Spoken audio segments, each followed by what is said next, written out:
ಸ್ವಾಗತ ನಮ್ಮ ಚಾನಲ್ಗೆ. ನೀವು ನಮ್ಮ ಚಾನೆಲ್ಗೆ ಹೊಸಬರಾಗಿದ್ದರೆ ದಯವಿಟ್ಟು ಸಬ್ಸ್ಕ್ರೈಬ್ ಮಾಡ್ಕೊಳ್ಳಿ. ಇದೆಲ್ಲ ಶುರುವಾಗಿದ್ದು ನನ್ನ ಸ್ನೇಹಿತ ಭಾಸ್ಕರನಿಂದ. ಸುಮ್ಮನೆ ಶುರುವಾದ ಮಾತುಕತೆ ಮದುವೆಯಾದ ಗಂಡಸಿನ ಪಾಡಿನ ಬಗ್ಗೆ ನಮಗರಿವಿಲ್ಲದಂತೆ ಎಳೆದುಕೊಂಡು ಹೋಯಿತು. ಭಾಸ್ಕರನ ಪ್ರಕಾರ ಮನೆಯ ಹೊಣೆಗಾರಿಕೆಯಲ್ಲಿ ಸಿಂಹಪಾಲು ಹೊರಗೆ ದುಡಿಯುವ ಗಂಡಸಿನ ತಲೆಯ ಮೇಲಿರುತ್ತದೆ. ಮನೆಯಲ್ಲಿರುವ ಗೃಹಿಣಿಯ ಕೆಲಸ ಅಷ್ಟೇನು ಕಷ್ಟ ಸಾಧ್ಯವಲ್ಲದ್ದು. ಅಲ್ಲ ಕಣಯ್ಯ, ಒಂದೇ ಸಾರಿ ತಿಂಡಿ ಊಟ ರೆಡಿ ಮಾಡಿ, ಅದು ಮಕ್ಕಳು ಸ್ಕೂಲ್ಗೆ ಹೋಗೋಕ್ಕೆ ಮುಂಚೆ ಗಂಡನ್ನ ಪ್ಯಾಕ್ ಮಾಡಿ ಹೊರಗೆ ಕಳಿಸಿಬಿಟ್ರೆ ಆಯಿತು. ನಾವು ಅಂಬೋ ಅಂತ ಬೆವರು ಸುರಿಸಿ ದುಡಿದು ಸಾಯಂಕಾಲ ಕೆಲಸ ಮುಗಿಸಿ ಆ ಹಾಳು ಟ್ರಾಫಿಕ್ನಲ್ಲಿ ಕಷ್ಟಪಟ್ಟು ಮನೆಗೆ ಬರೋ ತನಕ ಏನಪ್ಪ ಕೆಲಸ ಮನೆ ಹೆಂಗಸಿಗೆ? ಬಂದು ಕೂತು ಒಂದು ಲೋಟ ಕಾಫಿ ಕುಡಿಯೋಕ್ಕೆ ಮುಂಚೆ ಆ ಕೆಟ್ಟ ಬಾಸ್ ಫೋನ್ ಬೇರೆ. ಅಲ್ಲವಯ್ಯ, ಈ ಹೆಂಗಸರು ಮನೆಯಲ್ಲಿ ಸುಮ್ಮನೆ ಟಿವಿ ನೋಡೋದು ಬಿಟ್ಟು ಬೇರೆ ಏನು ತಾನೇ ಮಾಡ್ತಾರೆ? ನೀನೇ ಹೇಳು. ಒಂದೇ ಉಸಿರಿನಲ್ಲಿ ತನ್ನ ಪ್ರಲಾಪವನ್ನ ಹೇಳಿ ಮುಗಿಸಿ ಉತ್ತರಕ್ಕಾಗಿ ನನ್ನ ಮುಖ ನೋಡಿದ ಭಾಸ್ಕರ. ಅವನು ಹೇಳಿದ್ದೆಲ್ಲ ಸರಿ ಎನಿಸಿತಾದರೂ ಅದನ್ನು ಅಲ್ಲಿಗೆ ಬಿಡದಿದ್ದುದು ನನ್ನ ತಪ್ಪೆ. ಕೇಳಿ ಮುಂದೇನಾಯಿತೆಂದು. ಮನೆಗೆ ಬಂದವನೇ ಹೆಂಡತಿಯೊಡನೆ ಭಾಸ್ಕರನ ಜೊತೆ ನಡೆದ ಸಂಭಾಷಣೆಯ ಕೇವಲ ಸಂಕ್ಷಿಪ್ತ ವಿಚಾರ ಹೇಳಿದ್ದೇ ತಡ. ನನ್ನ ಹೆಂಡತಿ ಶೂರ್ಪನಖಿಯಾದಳು. ಏನ್ರಿ ಹಾಗಂದ್ರೆ, ನಿಮ್ಮ ಪ್ರಕಾರ ನಾವು ಹೌಸ್ ವೈಫ್ ಸುಮ್ಮನೆ ಟಿವಿ ನೋಡಿಕೊಂಡು ಕಾಲ ಕಳಿತೀವಾ? ಏನಂದ್ರಿ? ಒಂದು ತಿಂಡಿ ಒಂದು ಊಟ ಬೆಳಿಗ್ಗೆ ರೆಡಿ ಮಾಡಿದ ಮೇಲೆ ನನಗೇನು ಕೆಲಸನೇ ಇರಲ್ಲ ಅಲ್ವಾ? ಅದು ಹಾಗಲ್ಲ ಕಣೆ. ಸಮರ್ಥಿಸಿಕೊಳ್ಳಲು ಹೋದ ನನಗೆ ಸುಮ್ಮನಿರುವಂತೆ ಗುಡುಗಿದಳು ನನ್ನ ಭಾರ್ಯೆ. ಜಾಸ್ತಿ ಬೇಡ, ಒಂದು 10 ದಿವಸ ಸಾಕು. ನಾನು ನಿಮಗೆ ಚಾಲೆಂಜ್ ಮಾಡ್ತೀನಿ. ನಾನು ನೋಡ್ಕೊಳ್ಳೋ ಹಾಗೆ 10 ದಿನ ನೀವು ಮನೆ ನಿಭಾಯಿಸಿ ಸಾಕು. 14 ವರ್ಷಗಳ ನಮ್ಮಿಬ್ಬರ ದಾಂಪತ್ಯ ಇಂದಿಗೂ ಹೊಸದಾಗೇ ಇದೆ. ಯಾಕಂದ್ರೆ ಅಷ್ಟೊಂದು ಅಂಡರ್ಸ್ಟ್ಯಾಂಡಿಂಗ್ ನಮ್ಮಿಬ್ಬರ ಮಧ್ಯೆ. ನನಗೂ ರೋಸಿ ಹೋಯಿತು. ಆಯ್ತು ಬಿಡು, ಅದೇನು ಮಹಾ, ನಾನು ನೋಡೇ ಬಿಡ್ತೀನಿ. ಹೇಗೂ ದೆಹಲಿಯಲ್ಲಿರೋ ನಿಮ್ಮ ಅಣ್ಣನ ಮನೆಗೆ ಹೋಗಬೇಕು ಅಂತ ಇದ್ದೆ ಅಲ್ಲ, ಹೋಗ್ಬಿಟ್ ಬಾ. ಮನೇನ ನಾನು ನಡೆಸ್ತೀನಿ ನಿನಗಿಂತ ಚೆನ್ನಾಗಿ. ಹೇಗೂ ಲೀವ್ಸ್ ತುಂಬ ಪೆಂಡಿಂಗ್ ಇದೆ. 10 ದಿನ ರಜೆ ಹಾಕ್ತೀನಿ. ಅದೇನು ಘನ ಕಾರ್ಯ ಮಾಡ್ತೀರಿ ನೀವು ಹೆಂಗಸರು ಅಂತ ನೋಡೇ ಬಿಡೋಣ.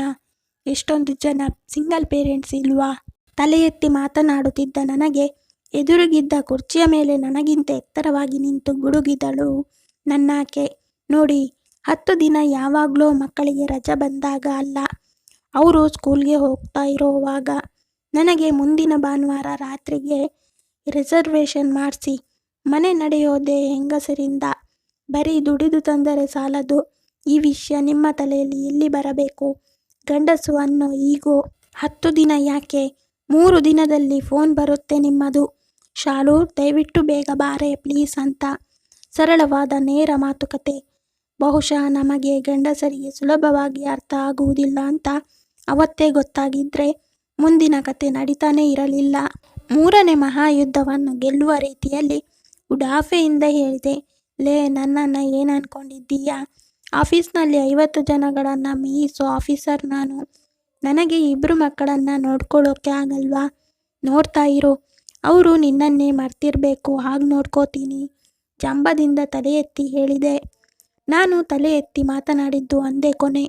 ಭಾನುವಾರ ಸ್ಟೇಷನ್ನಲ್ಲಿ ಗಾಡಿ ಹೋಗುತ್ತಿದ್ದಂತೆ ಗಾಳಿಯಲ್ಲಿ ತೇಲಿ ಹೋಗುವ ಹಾಗೆ ನಡೆಯುತ್ತಾ ಮುಂದಿನ 10 ದಿನಗಳ ಸ್ವೇಚ್ಛಾಚಾರವನ್ನೇ ನೆನೆಯುತ್ತಾ ಮನೆಯತ್ತ ಶಿಳ್ಳೆ ಹಾಕುತ್ತಾ ನಡೆದೆ.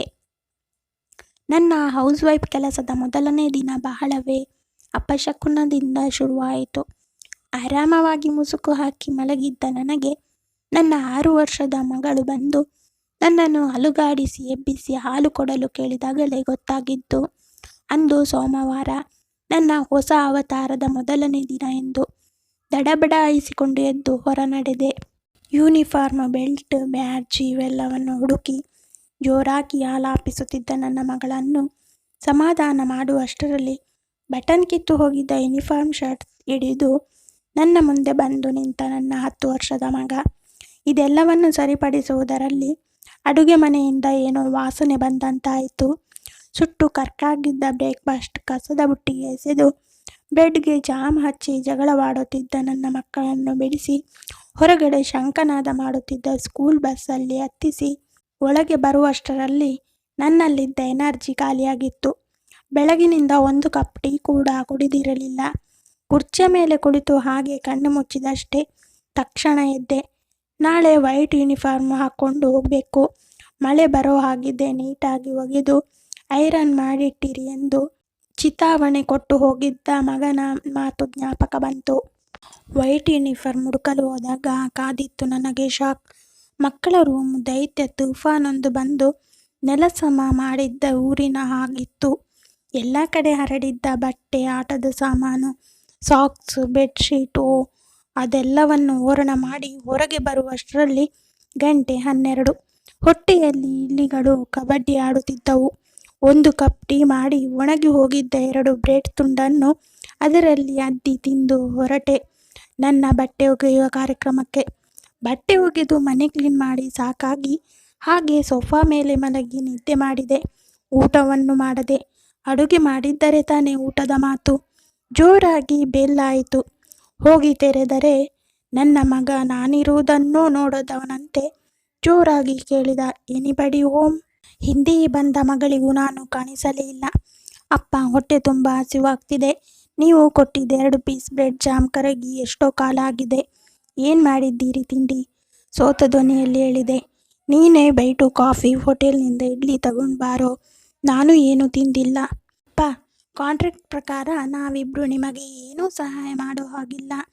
ಅಮ್ಮ ನನಗೆಲ್ಲ ಹೇಳಿದ್ದಾರೆ, ಹೆಮ್ಮೆಯಿಂದ ನುಡಿದ ನನ್ನ ಸುಪುತ್ರ. ನಾನೇ ಹೋಗಿ ತಿಂಡಿ ತಂದು ಅವರಿಬ್ಬರಿಗೂ ಹಾರ್ಲಿಕ್ಸ್ ಮಾಡಿಕೊಟ್ಟು ನಾನು ತಣ್ಣಗಾಗಿದ್ದ ಟೀ ಕುಡಿಯುವಷ್ಟರಲ್ಲಿ ನನ್ನ ಮಗ ಇನ್ನೊಂದು ಬಾಂಬ್ ಎಸೆದ. ರಾತ್ರಿ ನಾವಿಬ್ರು ಚಪಾತಿನೇ ತಿನ್ನೋದು, ಗೊತ್ತಲ್ವಾ? ಹಾಂ, ಅಮ್ಮ ಹೇಳಿದ್ರು ಬೆಂಡೆಕಾಯಿ ಪಲ್ಯ ಮಾಡಿಸ್ಕೊಳ್ಳಿ ಅಂತ. ಕೆಲಸದವಳಿಗೆ ಬೇಕೆಂದೇ 2 ದಿನ ರಜೆ ಕೊಟ್ಟಿದ್ದೆ ನಾನು. ಕಿಚನ್ ಸಿಂಕ್ ತುಂಬ ತುಂಬಿದ್ದ ಪಾತ್ರೆಗಳನ್ನು ನೋಡಿ ತಲೆ ತಿರುಗಿತು. ಇವತ್ತು ರಾತ್ರಿ ವಿ ವಿಲ್ ಡೈನ್ ಔಟ್ಸೈಡ್ ಅಂಜುತ್ತಾ ಸಲಹೆ ನೀಡಿದೆ. ಒಮ್ಮೆಗೆ ಇಬ್ಬರ ಮುಖದಲ್ಲೂ ನಗು ಬಂತು. ಸದ್ಯ ಬದುಕಿದೆ ಅಂತ ಅಂದ್ಕೊಂಡು ಹೊರಗೆ ಡಿನ್ನರ್ ಮಾಡಿಕೊಂಡು ಬಂದು ಮರದಂತೆ ಮಲಗಿದೆ. ಮಲಗಿ 10 ನಿಮಿಷಕ್ಕೆ ಬೆಳಗಾಗಿತ್ತು. ಬ್ರೇಕ್ಫಾಸ್ಟ್ ಟೇಬಲ್ ಮೇಲೆ ಕುಳಿತು ನಾನು ಮಾಡಿದ್ದ ಉಪ್ಪಿಟ್ಟನ್ನು ಅನುಮಾನದಿಂದ ನೋಡಿದ ಮಗ. ಬಾಯಿಗೆ ಇಟ್ಟವನೇ ಕೆಳಗೆ ಉಗುಳಿದ. ಅಪ್ಪ, ಇದು ಉಪ್ಪಿಟ್ಟೋ ಅಥವಾ ಉಪ್ಪು ಮಾತ್ರನೋ? ಬಾಯಿಗಿಡಕ್ಕೆ ಆಗ್ತಾ ಇಲ್ಲ. ನನಗೆ ಆ ಹಾಳಾದ ಬ್ರೆಡ್ ಜಾಮ್ ಕೊಡಿ. ಮಕ್ಕಳನ್ನು ಹೇಗೋ ಮಾಡಿ ಸ್ಕೂಲ್ ಬಸ್ ಹತ್ತಿಸಿ ಒಳಗೆ ಬಂದವನೇ ಅಲ್ಲೇ ಇದ್ದ ಮೊಬೈಲ್ ತೆಗೆದು ನನ್ನ ಹೆಂಡತಿಗೆ ಫೋನ್ ಮಾಡಲೇ ಎಂದು ಅನಿಸಿತಾದರೂ ನನ್ನ ಮೇಲೀಗೋ ಅದಕ್ಕೆ ಅವಕಾಶ ಕೊಡಲಿಲ್ಲ. ಹಲ್ಲು ಕಚ್ಚಿಕೊಂಡು ಸೋಫಾ ಮೇಲೆ ಹೊರಗೆ ಕೂತವನಿಗೆ ಮಗಳ ಸ್ಕೂಲ್ನಲ್ಲಿ ಪೇರೆಂಟ್ ಟೀಚರ್ ಮೀಟಿಂಗ್ ಇರೋದು ಜ್ಞಾಪಕ ಬಂದು ದಡಬಡಾಯಿಸಿಕೊಂಡು ಎದ್ದು ಸ್ನಾನ ಮಾಡಿ ಹೊರಟೆ.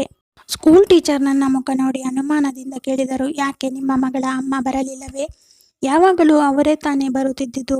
ನಿಮ್ಮ ಮಗಳ ಪ್ರೋಗ್ರೆಸ್ ಆಗ್ತಾ ಇರೋದೇ ಮನೆಯಲ್ಲಿ ನಿಮ್ಮ ಹೆಂಡತಿ ಕೆಲಸ ಬಿಟ್ಟು ಮಗಳ ಓದಿನ ಕಡೆ ಗಮನ ಕೊಡೋದ್ರಿಂದ. ಆದರೆ ನಿನ್ನೆ ಇವತ್ತು ಅವಳ ಹೋಮ್ವರ್ಕ್ ಸರಿಯಾಗಿ ಆಗಿಲ್ಲ. ಏನು ಕಾರಣ? ಎಲ್ಲಿ ನಿಮ್ಮ ಹೆಂಡತಿ? ಏನೋ ಹಾರಿಕೆಯ ಉತ್ತರ ಕೊಟ್ಟು ಮನೆಗೆ ಬಂದು 1 ಕಪ್ ಟೀ ಕುಡಿಯೋಣವೆಂದರೆ ಗ್ಯಾಸ್ ಮುಗಿದಿತ್ತು. ಚಾಲು ಹೇಳಿದ್ದಳು, ಮರೆಯದೆ ಗ್ಯಾಸ್ ಬುಕ್ ಮಾಡಿ ಅಂತ. ಸದ್ಯ ಇನ್ನೂ 2 ದಿನ ಹೊರಗೆ ಊಟ ತಿಂಡಿ ಎಲ್ಲ ಅಂತ ನೆನೆಸಿಕೊಂಡು ಖುಷಿ ಪಡುತ್ತಿದ್ದವನಿಗೆ ಬೆಲ್ ಆಗಿದೆ ಶಬ್ದ ಕೇಳಿ ಬಾಗಿಲು ತೆರೆದರೆ ಗ್ಯಾಸ್ ಸಿಲಿಂಡರ್ ಹಿಡಿದು ನಿಂತಿದ್ದ ಗ್ಯಾಸ್ ಕಂಪನಿ ಹುಡುಗ. ಇವನಿಗೆ ಹೇಗೆ ಗೊತ್ತಾಯಿತು ಅಂತ ಆಶ್ಚರ್ಯ ಪಡುತ್ತಿದ್ದರೆ ಮೊಬೈಲ್ಗೆ ಶಾಲು ಮೆಸೇಜ್ ಬಂತು. ಗ್ಯಾಸ್ ಮುಗೀತು ಅಂತ ನೀವು ಖುಷಿ ಪಡುವ ಅಗತ್ಯ ಇಲ್ಲ. ಹೊರಡುವುದಕ್ಕೆ ಮುಂಚೆ ಆಪ್ನಲ್ಲಿ ಗ್ಯಾಸ್ ಬುಕ್ ಮಾಡಿದ್ದೇನೆ. ಇವತ್ತು ಬರಬಹುದು. ಓದುವುದಕ್ಕೆಂದು ತಂದಿದ್ದ ಪುಸ್ತಕಗಳೆಲ್ಲ ಹಾಗೆ ಬಿದ್ದಿದ್ದವು. ಮಕ್ಕಳು ಮನೆಗೆ ಬರುತ್ತಿದ್ದಂತೆ ನಗುತ್ತಾ ಹೇಳಿದೆ, ನಿಮಗಿಬ್ಬರಿಗೂ ಇವತ್ತು ಹೊರಗಡೆ ಟ್ರೀಟ್. ಏನೂ ಬೇಕಾಗಿಲ್ಲ. ನನಗ್ಯಾಕೋ ಹುಷಾರಿಲ್ಲ. ಮನೆಯಲ್ಲೇ ಅಡುಗೆ ಮಾಡಿ. ಹೊರಗೆ ದಿನ ತಿಂದರೆ ಆರೋಗ್ಯ ಕೆಡುತ್ತೆ ಅಂತ ಅಮ್ಮ ಹೇಳಿದ್ದಾರೆ. ಗದರಿದ ನನ್ನ ಮಗ. ವಿಧಿ ಇಲ್ಲದೆ ಅಡುಗೆ ಮನೆ ಕಡೆ ನಿಧಾನವಾಗಿ ಕಾಲೆಳೆದುಕೊಂಡು ಹೋಗುತ್ತಿದ್ದವನಿಗೆ ಮತ್ತೊಂದು ಬಾಣ ಬಂದು ನಾಟಿತು. ಚಪಾತಿ ಜೊತೆ ಒಳ್ಳೆ ಸಾಂಬಾರು ಪಲ್ಯ ಮಾಡಿ ಬರೀ ಸಾರು ತಿಂದು ತಲೆ ಕೆಟ್ಟೋಗಿದೆ ಹೇಳಿದ ನನ್ನ ಸುಪುತ್ರ. ಹೇಗೋ ಕೆಲಸ ಮುಗಿಸಿ ಅಡುಗೆ ಮನೆ ಒಂದು ಲೆವೆಲ್ಗೆ ತಂದು ಗಡಿಯಾರ ನೋಡಿದಾಗ ಗಂಟೆ ರಾತ್ರಿ 12. ನನಗೆ ಇನ್ನೂ ತಡೆಯಕ್ಕೆ ಆಗಲಿಲ್ಲ. ಮೊಬೈಲ್ ತೆಗೆದು ಫೋನ್ ಮಾಡಿದೆ ನನ್ನ ಬೆಟರ್ ಆಫ್ಗೆ.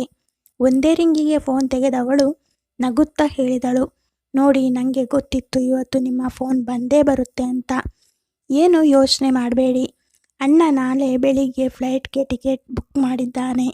10 ಗಂಟೆಗೆ ಬರುತ್ತೆ ಪ್ಲೇನ್. ಬರ್ತೀರಲ್ಲವಾ ಏರ್ಪೋರ್ಟ್ಗೆ? ಏರ್ಪೋರ್ಟಾ?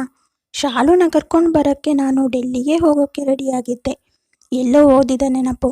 ಗಂಡ ಹೆಂಡತಿ ಚಕ್ರದ 2 ಗಾಲಿಗಳಿದ್ದ ಹಾಗೆ. 2 ಬಹಳವೇ ಮುಖ್ಯವಾದದ್ದು. ಒಂದು ಹೆಚ್ಚು ಇನ್ನೊಂದು ಕಮ್ಮಿ ಅನ್ನೋ ಭಾವನೆ ಬಿಟ್ಟು ಮನೆಯಲ್ಲಿರುವ ಹೌಸ್ ವೈಫ್ಗೆ ಅವರ ಕೆಲಸಕ್ಕೆ ಸರಿಯಾದ ಬೆಲೆ ಕೊಟ್ಟು ವೈಮನಸ್ಯಗಳೇನಿದ್ದರೂ ಅದನ್ನು ನೇರ ಮಾತುಕತೆಯಿಂದ ಪರಿಹರಿಸಿಕೊಳ್ಳಬೇಕು ಅಂತ.